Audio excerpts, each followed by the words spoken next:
let us introduce our brother from another. And these man know, when we hook up, it's all love at the end of the day. And any kind of things we have to say, anything we say in public, we'll say in private, because it's all for the betterment of this young man who I think actually was the first of the Olympians Absolutely was. to hold a world title. And for that in itself, it's a round of applause. Ladies and gentlemen, let me introduce to you the sauce that we put on this thing here is not, remember, it's different kind of sauce. Ladies and gentlemen, let me introduce you the greatly spoken, the undefeated WBO Cruiserweight Champion of the world, the one, the only, Mr. Lawrence Okoli. Hi. Yes. What's going on, Lawrence? You look like you guys to move. You look like you guys to do a move, bro. No. I'm just on my way back to London now. That's hold on, let me ask if I can put the light on. Sorry. Nah, you know what? We can see you. We can see you nice. You know, it's cool. Yeah, no, that's just the light's on. Is there any way to keep the light on when we're driving? Oh yeah, please. Yeah, thank you. Yeah. Listen, I know you're doing great at what you're doing right now, but Tunde, if there's a career in public speaking like I know Spencer has, or maybe ring announcements, you got it, because that's what you call an introduction. Thank you for that. Thank you very much, brother. Always, and this is what I'm trying to say. This is how the youngers are supposed to address the seniors. And I'm a person like, I always feel that wisdom can be gained from the mouth of the youngers. So I'm always on the lookout for new wisdom that the young people can impart on me. And I must say that before even the fighting, the way you conduct yourself in your speech and your confidence, your whole aura is absolutely something that people that come from the same area and you in a background that you have come from need to look at. You know, Thank you. That's the box on the side. So keep doing what you're doing, and let's talk about last night. You got the win again, and that's evidently all that matters. But how do you feel? Tell us how you felt about the fight, how you felt about your performance, and obviously what's next? What's next for you? For me, you know, I haven't watched the fight back yet, but I remember how it felt in there. I'm not a man who actually believes in ring rust, as I said, but I actually think I felt like I worked on a lot. I felt like I did a lot of stuff that I've been working on in the gym. However, you know, the occasion and, you know, the style of my opponent, you know, I feel like I'm in there against men who are, you know, they know with a victory their lives change. You know, they've been telling their girlfriends, their mums, their dads, I'm gonna win this fight and I'm gonna be a world champion, like I've been dreaming since I was a kid. And they put everything on the line. So, you know, there's never meant to be an easy fight when you start getting to world level. But ultimately, in terms of myself, I feel like, you know, the only thing that always gets me is I don't really care about anything other than winning. However, I care about Sugar's opinion. So after the fight, you know, I heard Sugar's opinion. And, you know, we both in the same sort of bracket where I've got so many tools, and we're only just now getting to the surface of mixing it together. First fight in a while, a lot of stuff going on outside the ring. Happy to get the win and then, you know, push on to the next one. Like, I have another opportunity to show what we've been working on, because I won. You know, in this game, unfortunately, I know I'm rambling now, but I'm in the mood. No. Game, the people want to hear you, man. Keep talking. Like, in this game, it's winner stays on. You know, I've seen close friends of mine unable to carry on boxing because of damage they've taken. I've seen fighters who have amazing whack 'em, sock 'em, rock 'em, sock 'em type of fights lose, and then, you know, they're not boxing anymore for various reasons, or promoters that said these are the best fighters they've seen are now not answering their calls. So for me, you know, I get to, you know, head back now with my girlfriend, with my best friend who's my manager, and we're going back as winners, do you know what I mean? And we're ready to regroup and on to the next. Well, Spence, you want to talk? Yeah. Lawrence, you've been getting, and I have to address this because we've spoken off, so I have to address this now for the people. You've been getting greatly criticised for the performance that was put in yesterday. A lot of people were saying that it was boring. It was, I mean, you know my thoughts on it anyway. Did it feel different? Is this your fourth professional trainer since being a pro? I mean, Yeah. you've been a professional fighter now since the end of 2016. Did it feel different, like going back and hearing different instructions from a man that you've only started working with for 6 weeks? What was it? I mean, there was definitely differences. I liked what he was saying in the corner. It's just about being able to go and implement it.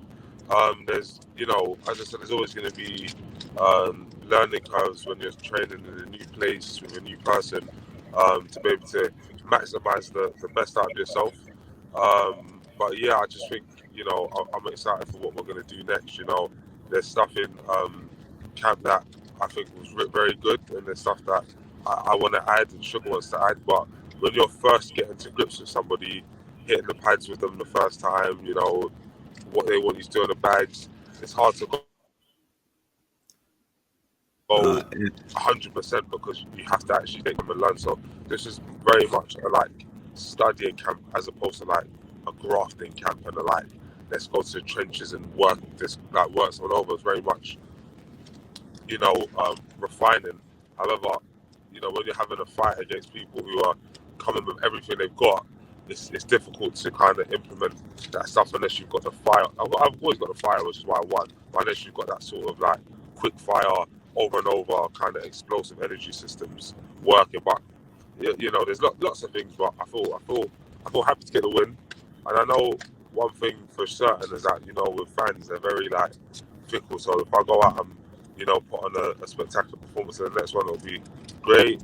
But I think ultimately as well, unfortunately, there's pluses and minuses to everything.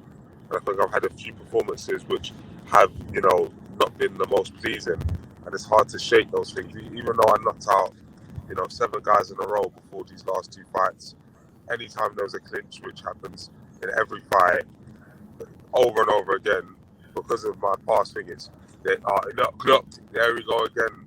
So for me, I kind of just take away the sort of that kind of negative emotion, just thinking the positives. Mm-hmm. Lawrence, it sounds like you got a bit of a cold. Did you go into the fight with a cold, brother?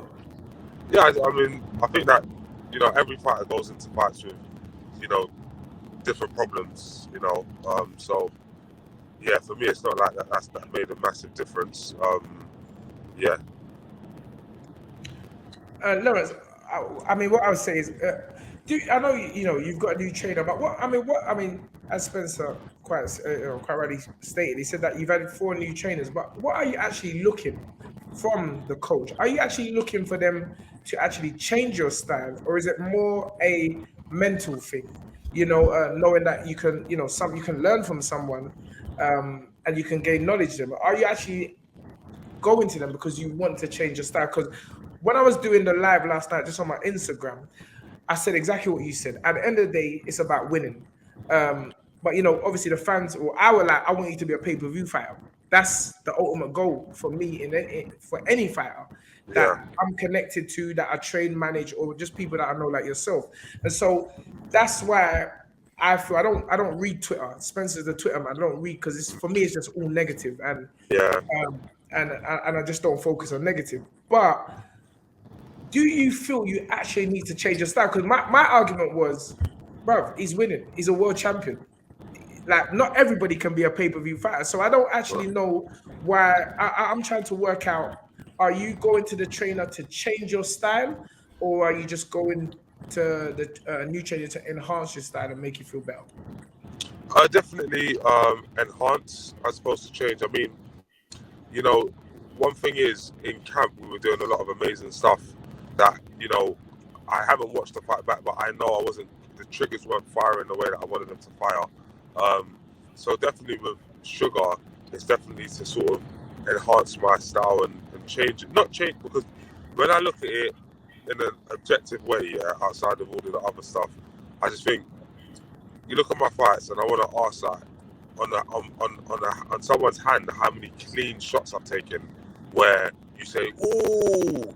yeah, definitely. Oh, that's a good shot, look. Lawrence has got a good chin. Or how many times it's been like someone has a great body shot, or someone has 30 seconds of domination on me, where they're the ones got me on the back foot, landing rights, landing lefts, spinning off, hitting. Like, you never see it. You never see it. Of course, the stuff that people want to watch, throwing a 3-punch combination, slipping off to the left. But it's like that stuff there. Obviously, it takes a different energy system, which I'm working on. But it's like, I want to say, like, for me, I know exactly where I started. I started in Hackney. I started working in McDonald's, and for me, I'm now a world champion. I've done all the stuff I've done so far, and I always have opportunity to learn and graft, and that's what I've been doing my whole career. And at the same time, I've been doing it, never saying no to anyone. There's never been a time when a fight's been offered and I've been like, nah. And I'm still waiting for all of these, great fighters with all of this great styles that everyone talks about to come and beat me. Actually, the guy that I boxed last had a fight of the year fight end of last year with an American guy called Brandon Glanton. It was fought with the channel. Wicked fight. That was a wicked fight, brother. The wicked fight, and then obviously they're getting against me, and I'm not gonna lie, I have a style that nullifies a lot of what these guys do on the inside anyway. And it's like, why can't they get that fight of the year kind of stuff off on me? Why can't we have a rock 'em sock? Because I don't want to. I want to win a fight, take as little damage as possible. As much as, listen, I will continue to work on, being dominant in a bit more of a spectacular way. I just think to myself, pardon me, that boxing is, I'm never gonna destroy myself for boxing. That's just the truth. I'm always gonna win it in the most efficient way, but there's more efficient and exciting ways that I'm working on. Yes, that's the way you should feel. It's worked for you, and it's to continue, and it's going to continue to work for you. And sorry, last but not least as well, I want to add a little extra to it as well. It's just like, I don't see people calling out and showing me a different level to guys who I have,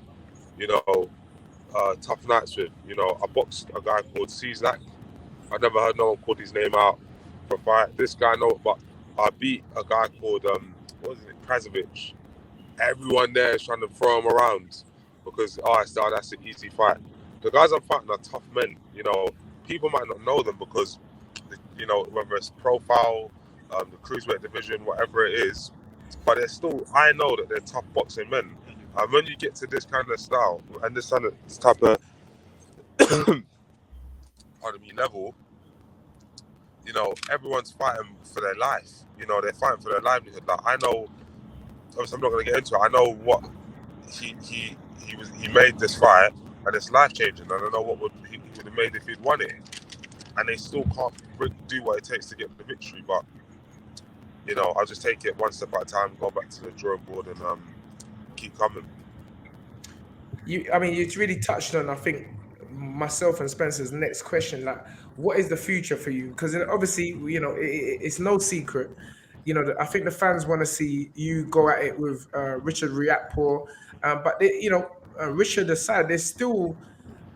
I'm trying to think, because you've already beaten Isaac Chamberlain very early on. You've Richard Riakporhe, and it's only really Chris Billam-Smith, and I know you as teammates or gym mates with Chris Billam-Smith, but I don't really see that much excitement left in the cruiserweight division. I know the Australian just won it. Maybe that's something you'll be looking at. But how about a British dust-up with you and Richard Riakporhe?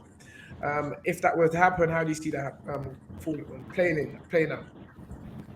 Yeah, so for me, I have no problem with any of those fights. Obviously, I don't know if I'll... anyway, over the next week, it'll become clear. I have no problem with any of those fights. I just can't... I don't know if I've already said...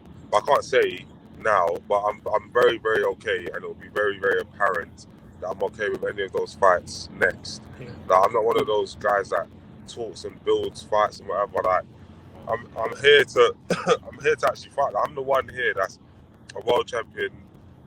I know it's all about money, but I'm gonna say I'm the best paid out of all of these lot. I've done the most. I've just like, and I was still put in the line against all these guys where I've got absolutely nothing to gain and everything to lose, because that's what boxing is. And I'm not one of, like, I, once again, which is why I'm able to sort of focus, as you said, on the positives, is that I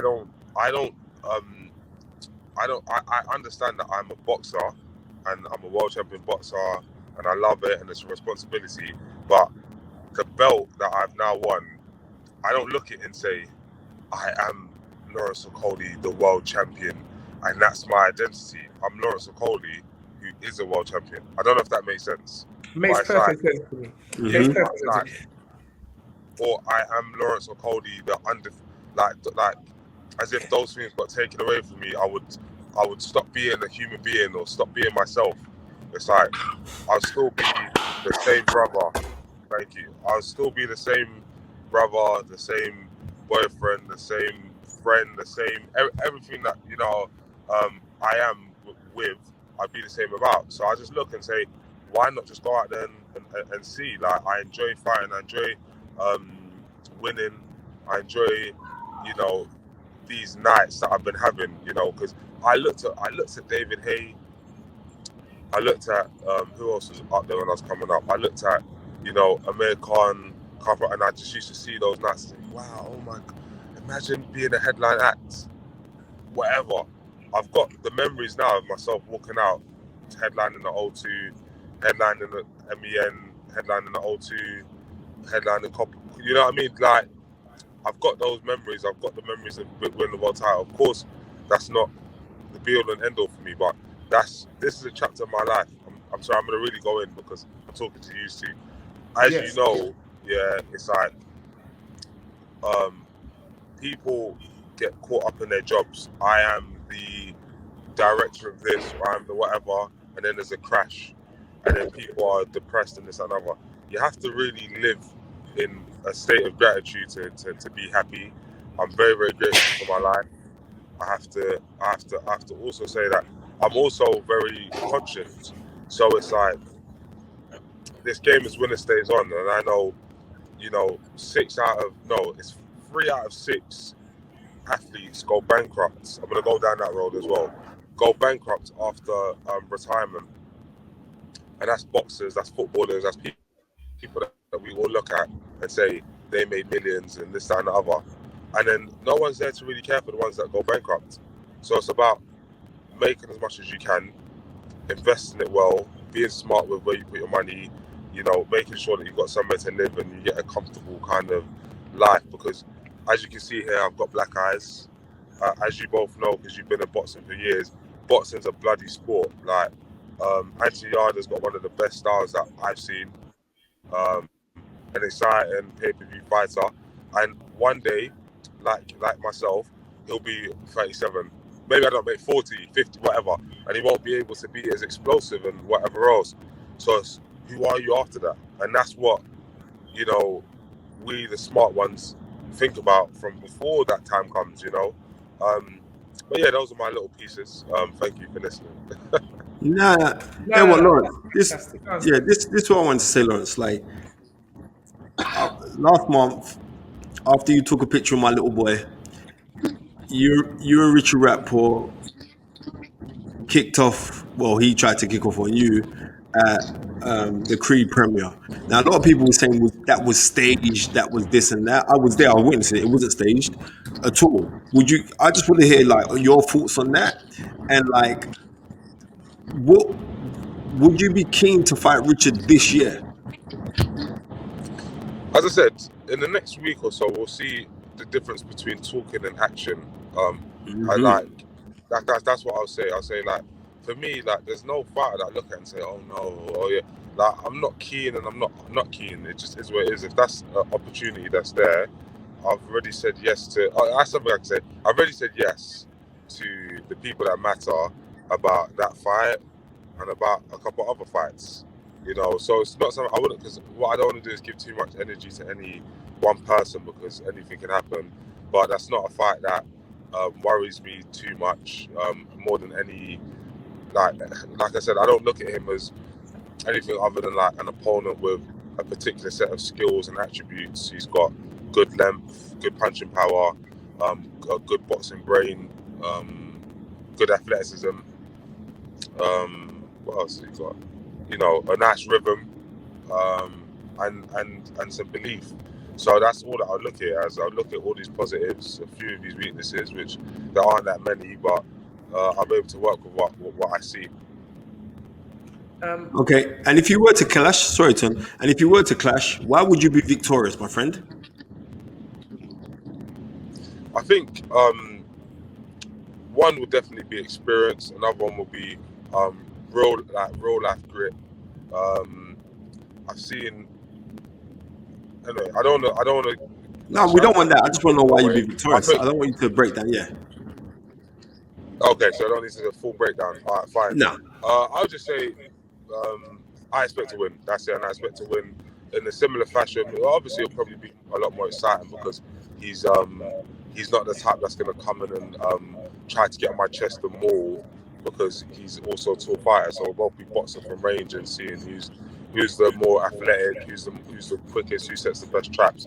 And in a fight where I'm given space, as we see, it usually goes one way. You see what I mean? Like, it usually goes one way. That's why I have so much fun with heavyweights and so much fun with taller guys, because you know their game plan isn't duck, I get on my chest and wrestle. Like it's let's box. And when it comes to actually boxing, there's stuff that I do that people don't even realize.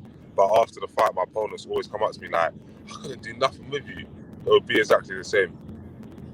And it definitely looked like that last night with Mr. Light. He just looked like he ran out of ideas after a few rounds. But you know, there has been talk of you maybe moving up to the heavyweight division. And before we go on to that, I feel, me personally, I wouldn't, because I know where mine comes from, but your mindset, your confidence in your own ability, where would you say that comes from, Lawrence? Because it's a great tool to have. I mean, I was speaking to someone today talking about mindset and the root of it. Where do you feel that your strength of mind comes from? First and foremost, it's God. I definitely, Amen. in the moments of real doubt, especially, these little prayers go a long way in my mind. Sometimes I do it with my eyes open, I do it with my eyes closed, and I just pray for my the safety of my opponent, and I hardly ever pray, God give me the win. I pray for like strength of character. I pray for like, what I pray for, especially this fight, I pray for just resilience and all these type of things. And then outside of that, it's actually the work that I do in the gym. I spar the top people all the time. I've been thrown in the deep end ever since I started boxing. From the amateurs, like obviously you guys will know about the under 10s, under 20s. Yes. I wasn't allowed to do the under 20s back in the amateurs, which forced me to do the ABAs. I qualified. I went to the Olympic qualifier, having 19 amateur fights at the time. So and still won the gold there against all of these guys who've been training for years. So okay, now let me give you a little backstory. So I was in Hackney. I have to go back there and say it. In October 2015, yeah. Yes. Never had an international fight. Never won the ABAs. Just had 15 fights. Then I got into the Great Britain team in November of 2015. Had 4 international fights. I think I won 3, lost 1, and I had 19 fights now. I got sent to the qualifiers for experience. But I said to all of them, I'm gonna go in and I'm gonna win this. All the coaches, all the fighters, like they all still speak about it now. They were all like, yeah, sure, mate. Like these guys have been training for years. They knew some of the fighters. You've seen each other for the last 4 years, winning tournaments, battling through, and this is the one that matters. They came through and I won it, in April of 2016. So I became an Olympian after that. So when I look at the trajectory that I've gone on and the people that I've beaten and the fights that I've had, some of the fights that I've lost, it's like, and the fact that I'm able to keep going, I can't have nothing but confidence. And finally, most importantly, it's like, I hate saying it because I don't know if it comes across the right way, but it's like I have no fear of losing other than losing. I don't like how do I explain it better. It's like, because I'm so grateful for where I am in life, and because the people that I have around me, I know were around me when I was working at McDonald's. I know were around me when I didn't have a penny. And I know I've got good people around me. It doesn't make me hungry to like cheat the game and look for easy fights and do whatever. I'm confident in knowing that win, lose or draw, my mum's still gonna love me. Win, lose or draw, my family's still there. Win, lose or draw, my close ones are still there. And as much as it would kill me, like as a competitor to ever lose, it won't kill me as a person, and that gives me strength. So I'm able to say I'm gonna go on and do this because I got nothing holding me back. Like, as much as I've got everything to lose with world title and this and other, I still got life. As long as I get to leave the ring healthy, I'm happy. And let me tell you something. Today on The Fight Is Right, those that didn't know Lawrence Okoli, or only may have known you for boxing, have seen a side of you that many people are sitting there at home saying, this is a humble guy. This is a well-balanced individual. So I've known this from time anyway. But so sometimes I always say everything is time, and what you've shown, what you've done thus far, is really, really an example, not only for people where you come from, but just for people in general, to keep that humility after winning a world title. For someone who started in flipping burgers, what's your quote, Spencer? Flipping burgers to flipping, From what's it, flipping Spencer? burgers to flipping world titles. But I started No. off by saying from flipping burgers to flipping peas because he was making enough money. But I remember the night when he fought Watkins. Remember, he alleviated him with his Commonwealth title, but he also alleviated him with his senses with that big right hand. So Oh man, dead. I've always seen those things about Lawrence Okoli. I think Lawrence Okoli is just that guy. I think Lawrence Okoli is an overachiever. But what I'm trying to say this is everything's about the mindset. Mindset mastery strategist can always tell you who's on it. She's on it regular. She's a psychotherapist, right? I The confidence of Lawrence Okoli, and I remember the first time I met Lawrence Okoli was when I hosted Floyd Mayweather. Remember that day? That was in I do remember. 2016, right? And Lawrence come in, and Lawrence saw me. He said, "Wow, big up Spencer Ferron." Like, I said, "What are you saying?" We was having a chat, and I said, "Bruv, something about your energy, man. You're gonna go all the way. You remember that day?" I said, I "Something, do remember. I do remember. right? Something about." I said, "You're gonna go all the way." He said, "For real?" I said, "Trust me, these energy twin. It's like, and not only that, but you got totality and belief. Yeah, I mean, and when you couple that, when you make sure you're doing the work, which you do, there is nothing that can stop you, and you are a role model.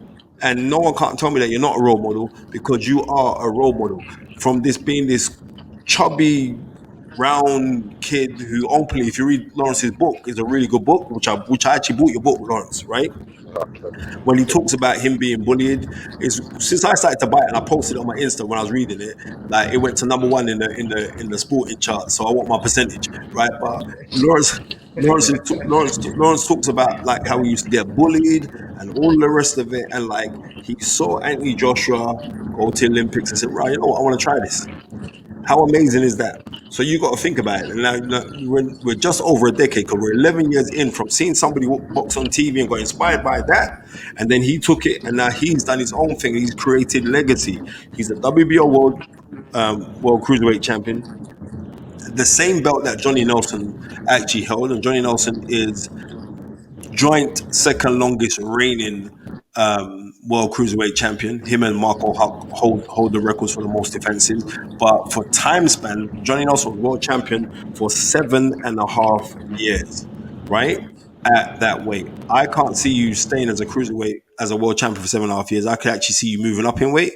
And what I saw yesterday, I saw improvements in your game, right? Irrespective of people say, "Oh, was this or that," but I understand when you're a work in progress. If you don't keep on moving forward, there is no progress. And you'll keep on moving forward, so you're not going to be in the same place. You are that person that always asks, so the answer is you're going to get an answer. You know what I mean? And you're a person who's on a quest because the question is the quest and you're going for it. So I can't knock anything that you're going after. You've rocked him to sleep, Spence. Yeah, I don't care about that. He'll be back on. He's back on. You rocked him to sleep. He's back on. He's back. He's there, Lawrence. Nah, it's the pounded yam. It's the pounded yam. So I'm just. What I'm saying is, I'm just bigging up Lawrence Okoli. You rocked him to sleep. I'm just bigging up Lawrence Okoli. It was like, I mean, it's a pleasure. It's a pleasure seeing your progress, and I love seeing that, man. And that's what I'm saying.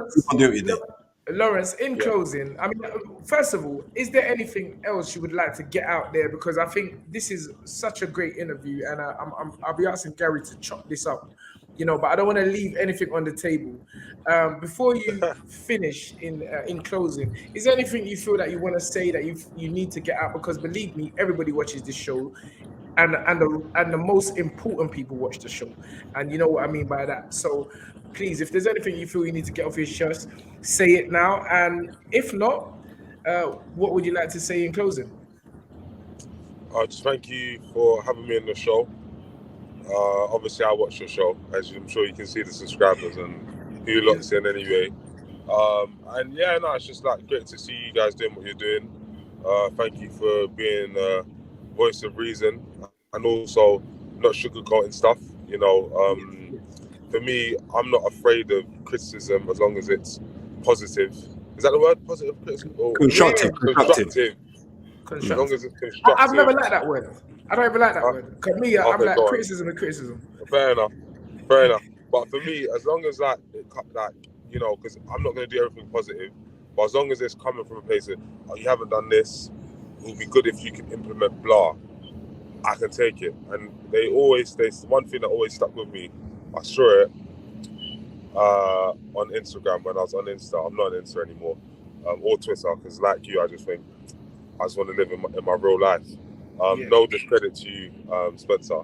But yeah, the quote said, never take criticism from someone you wouldn't take advice from. And I would take advice from you guys. So if you guys, obviously off camera, obviously you're a great coach, you've got a great boxing brain, want to, chop it up and talk boxing with me, we could do that anytime off of air. But yeah, that's it.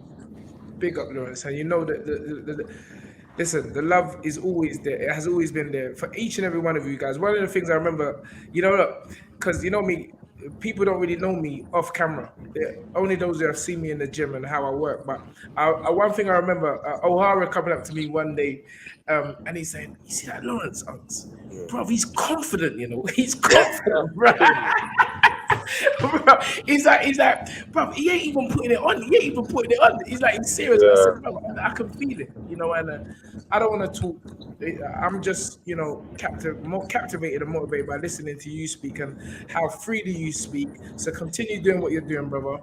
And as you just said, and as I think we all know, between the three of us, we're always here to help and advise and positive criticism, as they call it. But thank you for joining us. Yeah, before you run off, I want to ask you one question. Yeah. Do you prefer Obalonde Suya or pounded yam with Oguse? Which do you like best? I mean, I think you know the answer to that question already. Before you asked it. But I'm always going to be an Oguse man. But obviously, I'm vegan now, so Oguse still works. Okay. Yes. Okay, and I mean, I don't want to go on. Listen, I want to wrap it up. Listen, you've said a lot tonight, and I'm so thankful and grateful, and great to hear how humble you are. Incredible. Not only off camera, but on camera, and that's why you're well balanced. So regardless, stay positive and keep doing what you're doing. A big man bouncing around in the 12th round, that ain't easy. Yeah, you get me? So you're obviously doing the right thing. So keep it up. Thank you again, Lawrence. Ladies and gentlemen, we have had the most amazing sit down with the articulate, the charismatic, the well-spoken WBO Cruiserweight World Champion, Mr. Lawrence "The Sauce" Okoli. Big up, Lawrence. Thank you for coming on the show. You know what I mean? Thank you so much, bro. All right, love. Love. Thanks, Lawrence. Thank you very much, sir. What a young man. A What a beautiful young character, man. And you know what? I think it's really nice because we're really you can hear it like when he's speaking, like when he's doing other interviews, but no one ain't gonna get Lawrence Okoli like that. You know what I mean? And that's comfortability. That's what we bring. So that's comfortability, and it could be a fact of from where he's come from. He understands like all the gas and everything else ain't real. So he's just going to continue to do what he's doing. And like I said, you cannot knock an unbeaten record. You cannot knock a man for being British, Commonwealth. European. Was he WBC International? Was he European champion? I don't think he's European champion, right? So he's done all of that, picked up all of those belts, and gone on to become a world champion. You cannot knock anything of Lawrence Okoli. And that's like when you say like O'Hara Davis said, right, he's confident. Joshua Buatsi said the same thing. When they were in the change room, everyone was nervous going out to fight in the Olympics in Brazil.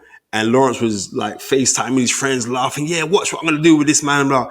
You know what I mean? That, you've been a fighter and also you train fighters.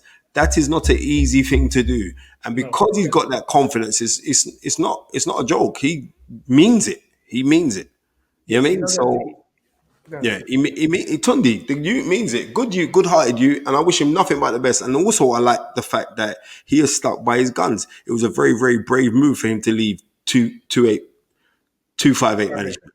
It was a very brave move to leave Eddie Hearn, knowing that they still kind of had another fight out of him. And he said, "No, man, I'm gone. I didn't sign that contract, right?"